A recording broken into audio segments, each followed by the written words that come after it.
கையேந்தி பவன் ஸ்டைலில் சூப்பரான கார தோசை எப்படி செய்கிறதுன்னு இந்த வீடியோவில் பார்க்கலாம் வாங்க. 2 பெரிய சைஸ் தக்காளியை கட் பண்ணி மிக்ஸி ஜாரில் சேர்த்துக்கோங்க. தண்ணி எதுவும் சேர்க்காம நல்லா ஃபைன் பேஸ்ட்டாக அரைச்சி எடுத்துக்கோங்க. வாணலியில் 1 டேபிள் ஸ்பூன் எண்ணெய் சேர்த்துக்கோங்க. எண்ணெய் நல்லா சூடானதும் கடுகு சேர்த்துக்கோங்க. கடுகு நல்லா பொரிஞ்சதும் ஒரு பெரிய வெங்காயத்தை கட் பண்ணி சேர்த்துக்கோங்க. வெங்காயம் நல்லா பொன்னிறமாக வர வரைக்கும் வதக்கி விட்டுக்கோங்க. வெங்காயம் வதங்கிட்டு இருக்கும்போதே ஒரு கொத்து கருவேப்பிலை சேர்த்து அதை நல்லா வதக்கிக்கலாம். வெங்காயம் நல்லா வதங்கிருச்சு. இப்போ அரைச்சி வச்சுருக்க தக்காளி பேஸ்ட்டு அதில் சேர்த்துக்கோங்க. 1/4 டீஸ்பூன் மஞ்சள் தூள், 1 டீஸ்பூன் குழம்பு மிளகாய் தூள் சேர்த்துக்கோங்க. இதை நல்லா கலந்து விட்டுட்டு சட்னிக்கு தேவையான அளவு உப்பு சேர்த்துக்கலாம். 1 டீஸ்பூன் காஷ்மீரி சில்லி பவுடர் சேர்த்துக்கோங்க. இந்த காஷ்மீரி சில்லி பவுடர் சட்னிக்கு நல்ல ஒரு ரெட் கலரை கொடுக்கும், அதுக்காக தான் சேர்க்குறோம். காஷ்மீரி சில்லி பவுடருக்கு பதிலாக 1/2 டீஸ்பூன் நார்மல் ரெட் சில்லி பவுடரும் சேர்த்துக்கலாம். மூடி போட்டு 5 நிமிஷம் எண்ணெயெல்லாம் பிரிஞ்சு வர வரைக்கும் இருக்கட்டும். சட்னி சூப்பராக ரெடி ஆகிடுச்சு. இதை இறக்கி வச்சுட்டு நம்ம தோசை ஊற்றிக்கலாம்.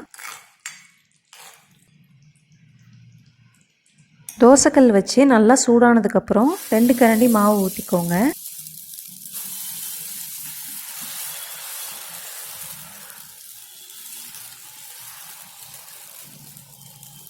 மாவு நல்லா தின்னாக தேய்ச்சிக்கோங்க. இந்த கார தோசைக்கு மொத்தமாக ஊற்றணுன்னா டேஸ்ட் நல்லா இருக்காது. தோசை ஊற்றிட்டு முக்கால்வாசி வெந்ததுக்கப்புறம் நம்ம ரெடி பண்ணி வச்சுருக்க சட்னியை ஊற்றிக்கலாம். சட்னி ஊற்றிட்டு தோசையோட எல்லா பக்கத்துலேயும் படுற மாதிரி தேய்ச்சி விட்டுக்கோங்க. இது எல்லாமே அடுப்பை சிம்மில் வச்சுட்டே பண்ணுங்கள். அடுப்பை ஃபுல்லாக வச்சுட்டு பண்ணிங்கன்னா தோசை நல்லா கருகி போயிடும். அதனால் அடுப்பை சிம்மிலே வச்சுக்கோங்க.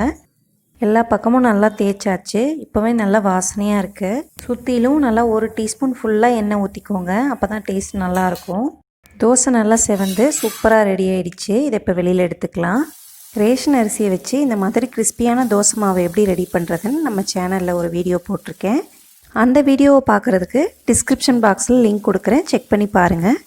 கார தோசைன்னா நம்ம எல்லாருக்குமே ரொம்ப பிடிக்கும். ஆனால் வீட்டில் நம்ம நார்மல் தோசை தான் ஊற்றி சாப்பிடுவோம். இந்த மாதிரி கார தோசையை நீங்கள் செஞ்சு சாப்பிட்டு பாருங்கள். கையேந்தி பவன் டேஸ்ட் அப்படியே இருக்கும்.